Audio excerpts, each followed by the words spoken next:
Hello everyone and welcome to episode 7 of Shaman's Way. Today's episode is on the role of symbolism in the shamanic worldview. And as always, I'm joined by Kriket, who's going to be leading the podcast. Take it away, Kriket. Thank you, Doug.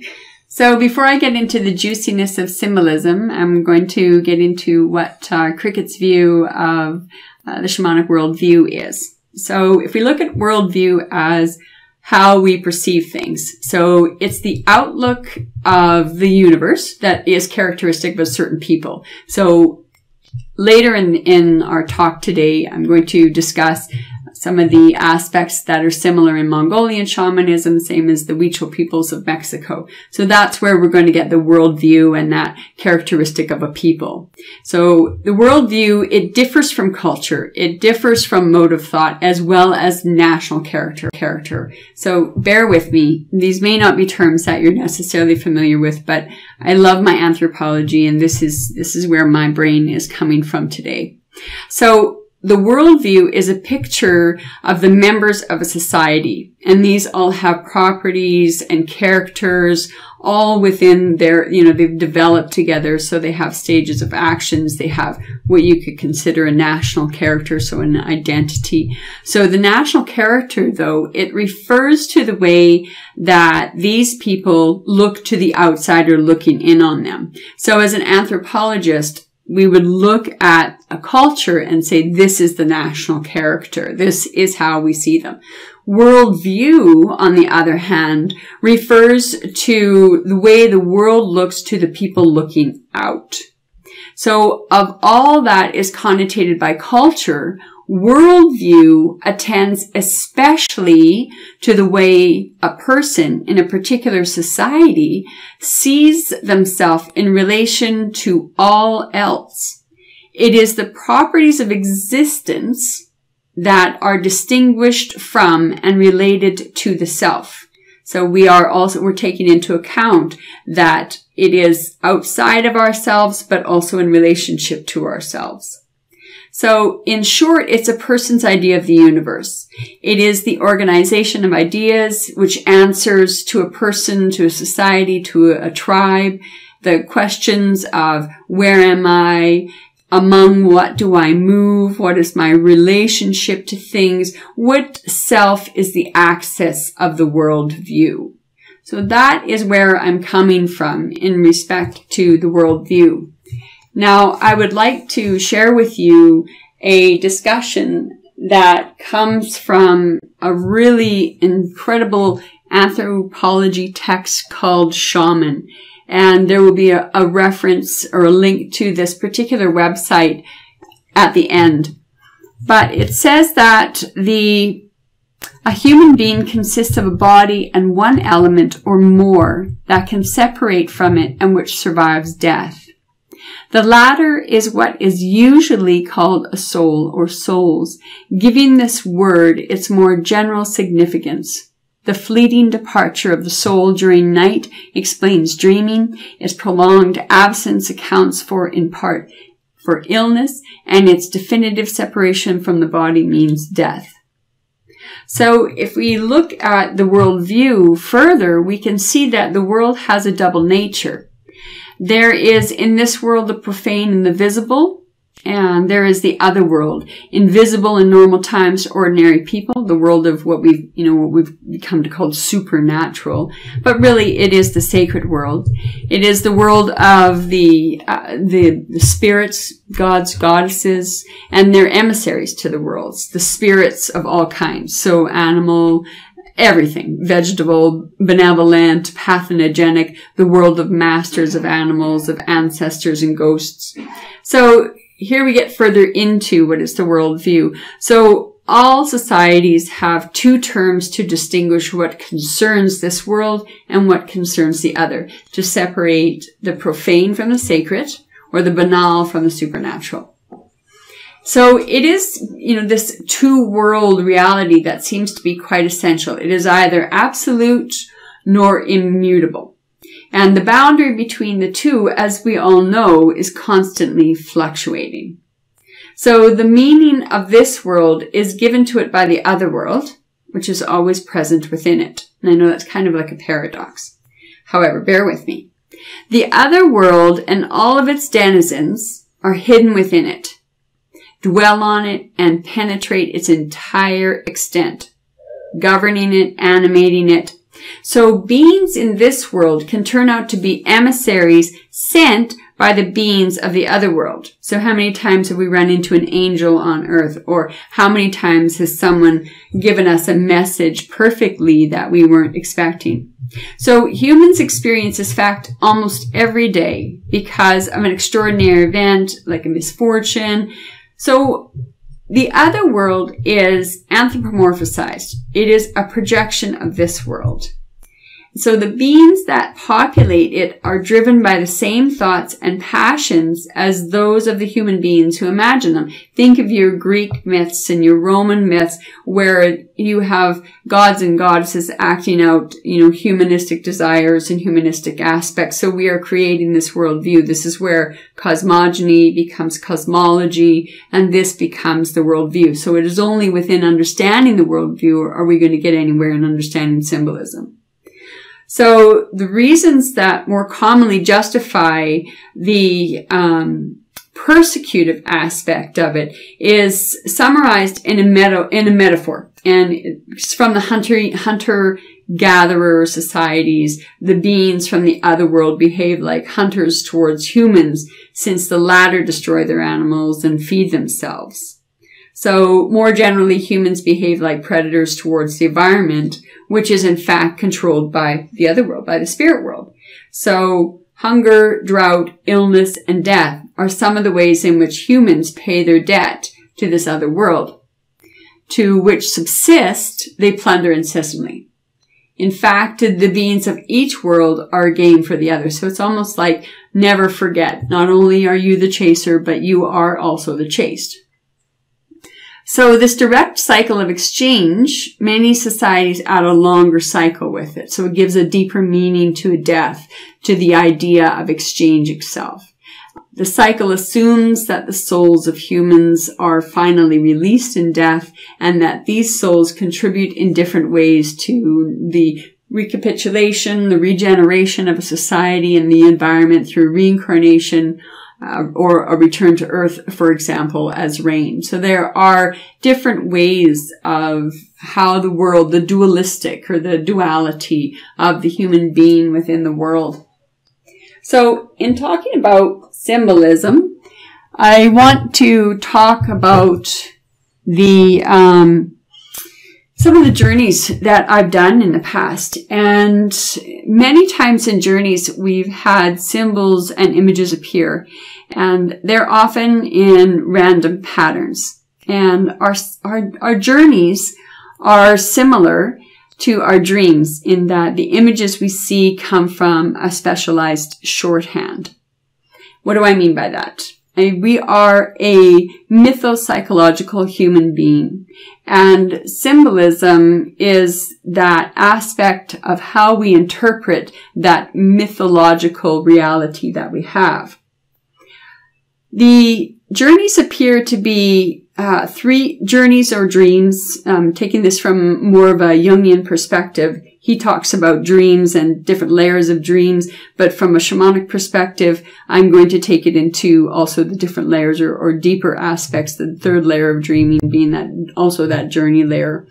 So this is what Jung referred to as great dreams. So these dreams are associated with a part of the unconscious that evolved before we acquired speech. So our journeys, therefore, they were evolving before we could speak. So we began to interpret the world through images. It is through these images that we began to make sense of the world. So this is our pre-linguistic self. We dream in archetypes.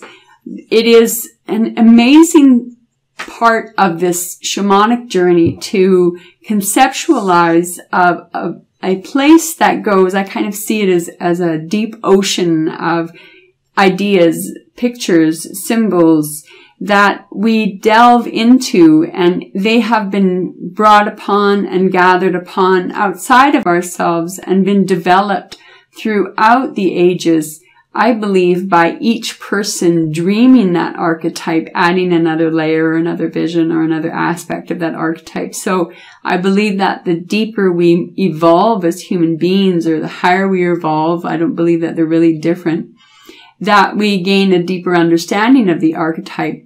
And associated with the archetype are often symbols in the form often of air, water, fire, the four elements. Well, they're, I think, what are there, 152 different elements? There's a whole lot more than four, but we use the four as just building blocks.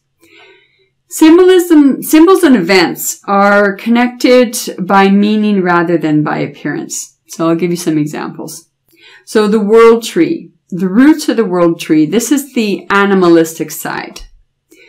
The crown of the tree is the spiritual side. If we look at the horse as being an animal that carries us, as well as the horse being our drum, because it is also referred to as the horse or the reindeer, a drum is. So the horse is that powerful and that instinctive side. So we can see this is the symbolism for that. The forest, this is our unconscious side, where we have secrets that are going to be discovered, perhaps dark emotions and memories to be found.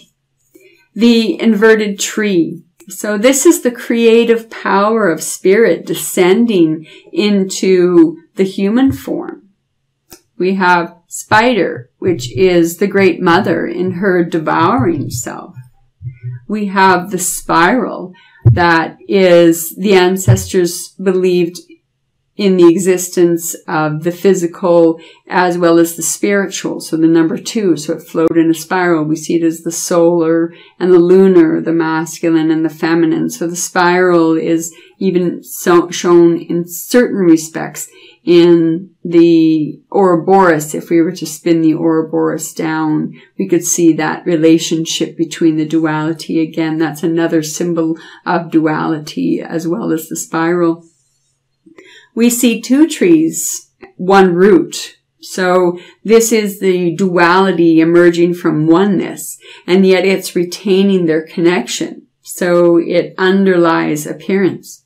Lightning, the shaman's ability to cross the bridge dividing the worlds. There are also lightning shamans who, if they have been struck by lightning, they are considered to be shamans. And I think was kind of not amusing, because I don't think being struck by lightning is amusing by any stretch. And there are, I think, 7 cases a year in Canada of people who die of lightning strikes. Anyway, I'm digressing, but one of the aspects of the symbolism is that shamans tend to cross that bridge dividing the worlds. And so if you are struck by lightning, that's pretty much a given that you're going to be chosen as a shaman. So from further to that point, I really need to introduce you to some of the different symbolisms for animals. Animals, again, if we go back to that powerful and that instinctive side of us, there is wonderful traditions, amazing stories, and shamanic rites and rituals in Mongolia and Inner Asia that have a very deep relationship to the she-deer. The she-deer are the creatrix beings. They are incredibly important to that particular group of people, those particular group of shamanistic culture. The other is the horse's relationship to also to the people and how important the horse is.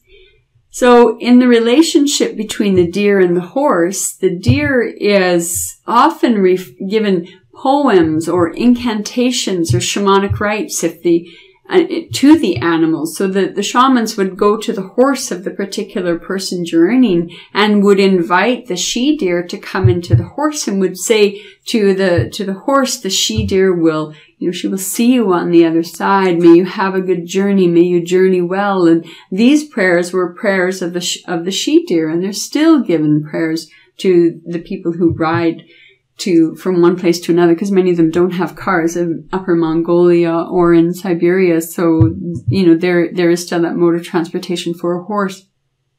The other aspect of that culture that I find incredibly fascinating is the relationship between the dog. Now, the dog is not seen as a totem animal. The deer, the she-deer, is a totem animal.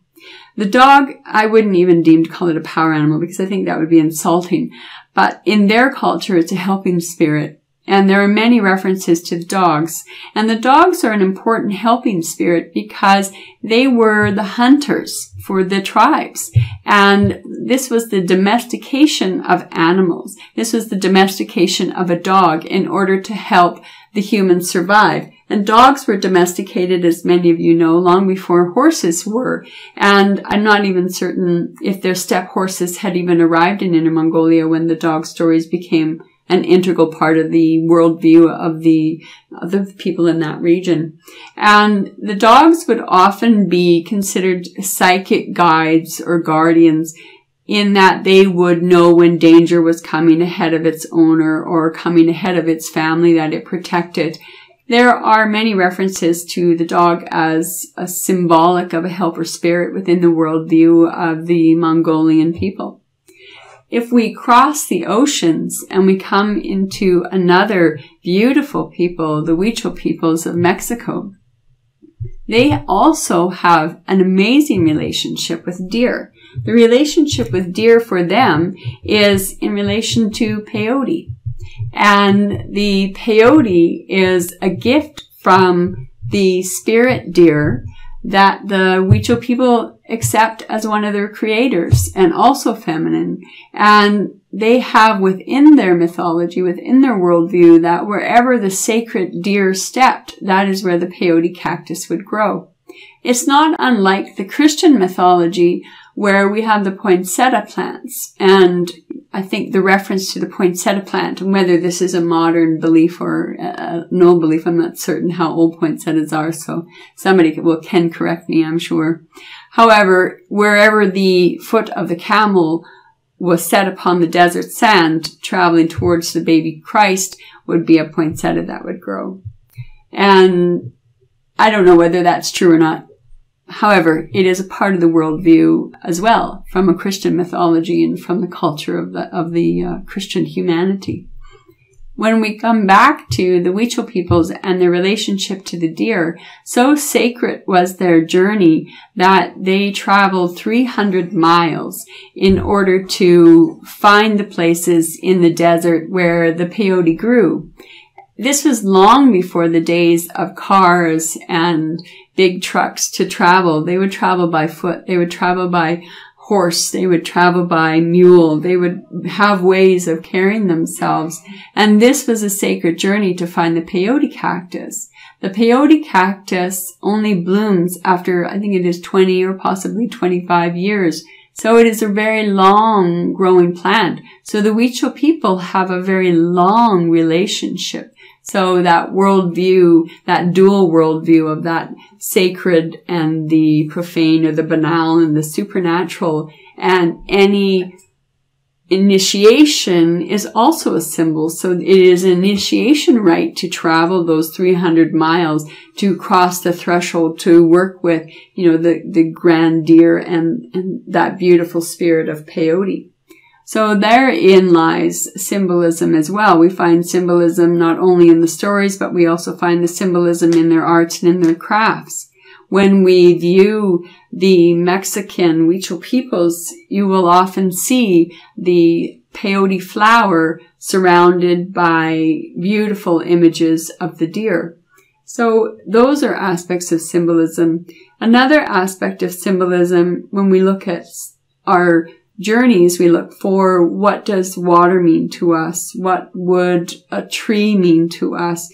And what does a tree mean from a worldview? Where does water sit on your medicine wheel? What is a medicine wheel? These are all aspects of symbolism. My worldview has to come from my own inner self because I don't work with a tribe, but I work also within a community and a group of people. So I'm not totally alone, neither are you an island. However, what I'm suggesting is that the worldview that we hold is given to us and inundated to us by the culture that we live in. So practicing shamanism and looking for symbolism in the modern age can be really frustrating because we have taken mythology out of our language, even though we are still mythopsychological. We still dream in myths, as I said. We still interpret ourselves, our journeys from a mythological perspective. We don't come at it from an intellectual perspective when we're dreaming. When we're dreaming, we have beautiful images, some of us not so beautiful. Some of us no images at all, you think, but they're actually there. However, where I'm coming with this is in order to understand symbolism, it is also important to understand your world. In our world, we have beautiful drums, and the drums are what take us into the spirit world. We've talked about this a number of times. I won't go over this again. Another symbolic thing is the medicine wheel. I'd like to dedicate more than one podcast in the future on the medicine wheel because it is an amazing tool and an incredibly in-depth tool. And that is steeped in symbolism. But again, if we don't have an understanding of the worldview, some of that symbolism and the depth of that symbolism may be, not necessarily because you may understand the world differently, may be lost upon you in a bit or confusing in a bit. I also like to work with the symbols of the animals that are associated with the medicine wheel. So each of the 4 directions has a particular animal that is associated with it. Each of the moons have particular animals that are associated with them. The world tree is a symbol that I'm going to return to again and again and again. The roots of the world tree becoming that chthonic underbelly of our psyche I'm going to come back to again. So it will be a journey together as we explore what symbolism is for us.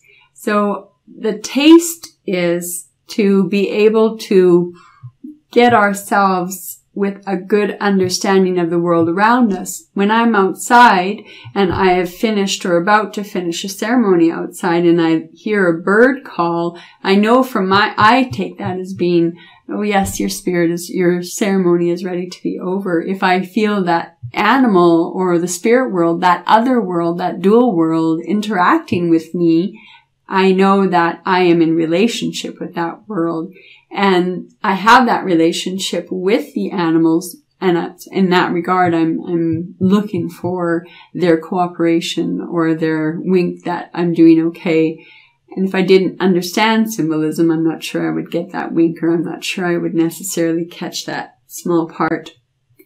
Another aspect of symbolism is what you have around you and how does something mean to you. You can take the symbolic and you can enact it and create it to become. So symbolism isn't always out there. Symbolism also applies to what's right in front of you and what is in here. And it's important to remember that. It is important to remember that the world, that dual world, the sacred world, the world of the supernatural can be brought forward and is brought forward and is represented in this world all the time. We talked earlier about misfortunes or good things happening or meeting your angels. So this also helps us to understand the world of symbolism because we can interact with it here in the 3D reality we live in. So what is the symbolism of a shell to you? I have a great significance to the symbolism of shell with myself. It connects me to Changing Woman. It connects me to the oceans. It connects me to Yemaya. And those are names of, Changing Woman is a name of a spiritual being that is related to the Sioux peoples. And Yemaya is a Yoruba goddess of the ocean. And I like to work with both of them. They chose me. I didn't necessarily choose them. And their language is also a part of the language in my journeys. Their language of the ocean reflecting deep psyche, deep work, all the things that are in the ocean. The story of Skeleton Woman is a great story of the symbolism of the psyche. So pulling the skeleton up out of the deep, dark depths of ourselves. So pulling shadow up out of the deepest, darkest depths of ourselves. So that is the symbolism of the water. That is symbolism of the skeleton. There are many references to symbols in our world. Shells I mentioned are important to me. So just coming off of shells immediately moved into what the ocean can do, what the psyche can do. Having a medicine wheel will bring me into an opportunity to stop time. Building a medicine wheel is akin to building a bubble, and everything that happens within the ceremony using that medicine wheel becomes non-relating to the time of the material world. And so building a medicine wheel helps us to stand symbolically and physically between the worlds. It is a betwixt and between tool that we can make friends with and that we can become relationship with. Another part of symbolism that is very deep and very powerful is what do you place upon specific animals? And we haven't really talked about animals in symbolism other than the dog and the deer in my examples earlier. And animals have a huge symbolic relationship to human beings.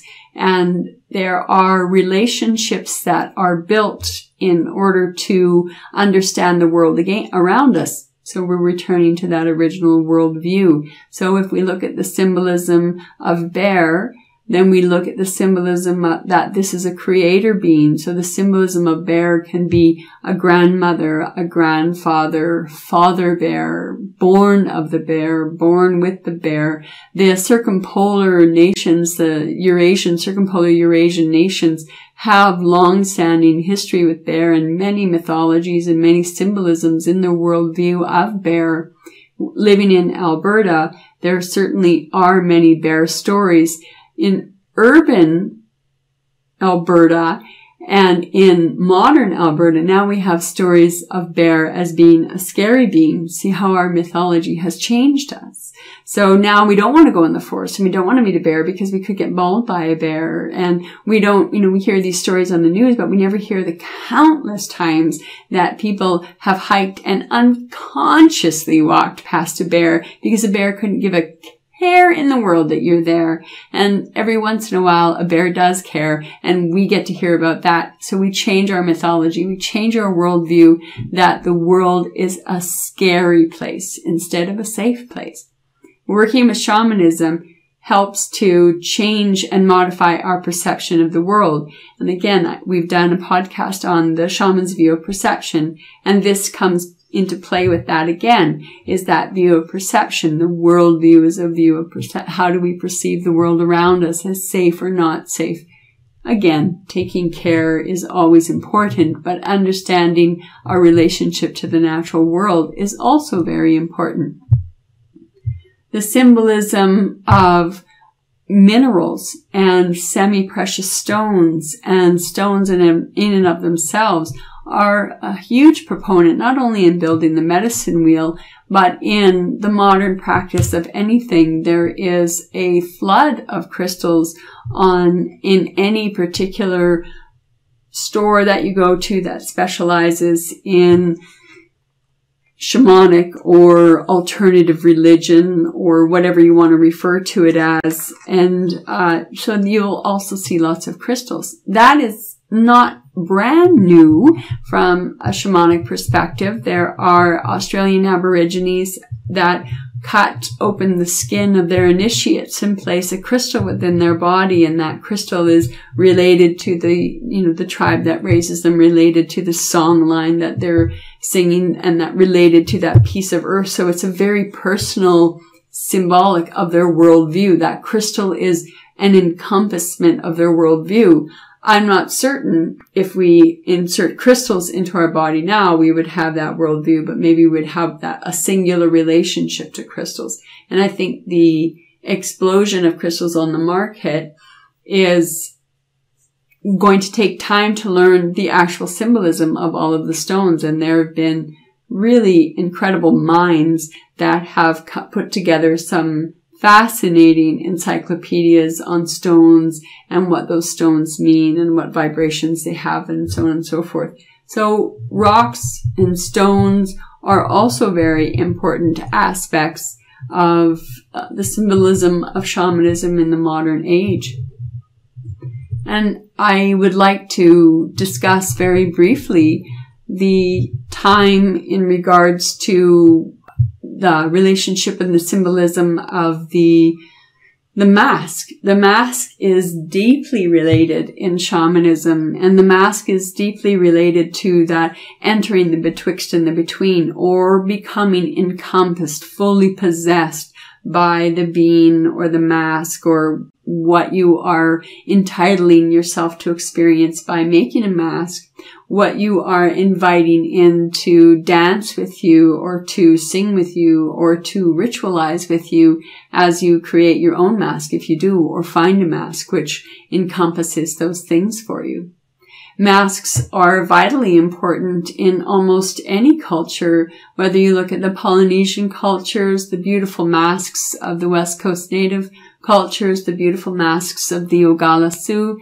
There are so many astounding masks. The drawing even of the face paint on the Scottish Pictish people is also another mask. Obliterating the face through the use of paint is another form of creating masks. We have long been working with masks as a means of transporting, crossing that threshold, no longer being ourselves, changing our worldview, changing our perception so that we can step forward into another place, into another space, into another time. These are all very basic but very important symbolisms and symbolic aspects of the shamanic worldview.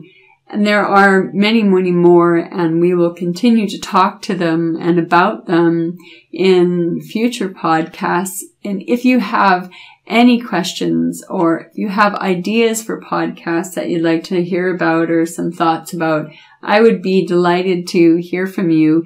And I want to thank again our wonderful supporters for helping us move in this world, in this view, and thank you for listening. Your attention is divine and so deeply appreciated. This is Kriket. Back to you, Doug.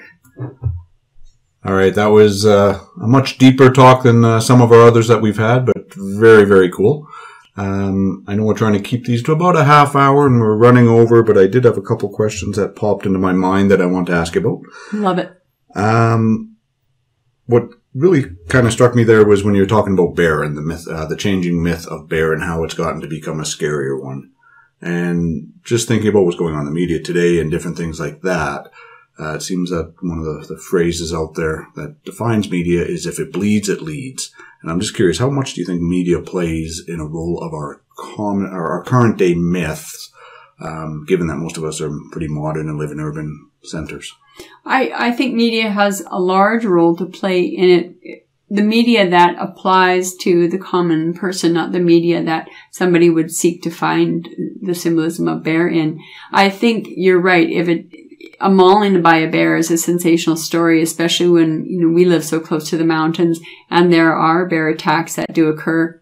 So I think that it is really the bear spray, the bear scare, the bear, we've seen a bear in the river valley in Edmonton. There are bears out at Elk Island. There are bears everywhere. And it is, when we go to a park, what is one of the first things we're told? Don't feed the bears. And by good choice. I mean, the rangers are telling us by good choice, because then we bring the bears to us, and the bears have to be, if they harm us, they then are dead. So I think that, yes, the media does play a role. If it bleeds, it leads. And it is, the common factor of where we are.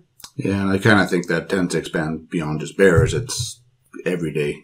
Violence in the world is down, but it seems like it's way up, and that's kind of our mythology, it seems like, today. Yeah, valid point. So, given that the media bombards us with this stuff and tries to shape perhaps shapes our myths in a certain way, how do we control our own worldview, or what can we do to influence our own worldview to a little healthier state, perhaps? Well, I think that's a great question. One of the first things that I do is that I do a lot of reading and a lot of research. That's important to me. And I also want to find out what part of myself is afraid of this, and what part of the mythology of danger is it feeding my ego? If it's feeding my ego that I need to be safe, and feeding my ego that I'm so important that somebody's going to bust into my house even though they have to go through 3 locked doors, and therefore I have to put a chain on my door. I think that, certainly plays into the worldview for us. I want us to become aware that we can create a relationship and positive relationship through journeying, through understanding it, to taking walks out in nature, to taking walks in your neighborhood, if indeed your neighborhood is, a reasonably safe one. And here again, I'm spouting off that language of fear, but there are people that are listening to this podcast where the outside may not be a necessarily safe place. I live in a really safe world, and I am very fortunate for that. So I think that plays a role into it. And the other thing I think that would really help to change us our worldview and get out of the fear of culture is not to line up for bargain basement pricement fear. And I think it is incredibly important to stay positive and stay strong, and to know that, the world is a really difficult place right now, but the world really needs you to become active. So if you are in a lunchroom and people are downplaying bear, be strong for bear. Bears would be strong for you, and say, actually, this is what it's about bear. Bear is a really incredible parent, and there are very few bear attacks based on how many bears there are. And if we didn't have global warming, we wouldn't have the pine beetle. And if we didn't have the pine beetle, we wouldn't have decreasing forests. And we didn't have decreasing forests, we wouldn't have bears coming closer to us because they're starving, because the forests in British Columbia and Alberta are dying by pine beetles and, clear-cut logging. So do ceremonies to bring energy back, and do ceremonies to empower yourself when you feel low and drained. Very cool.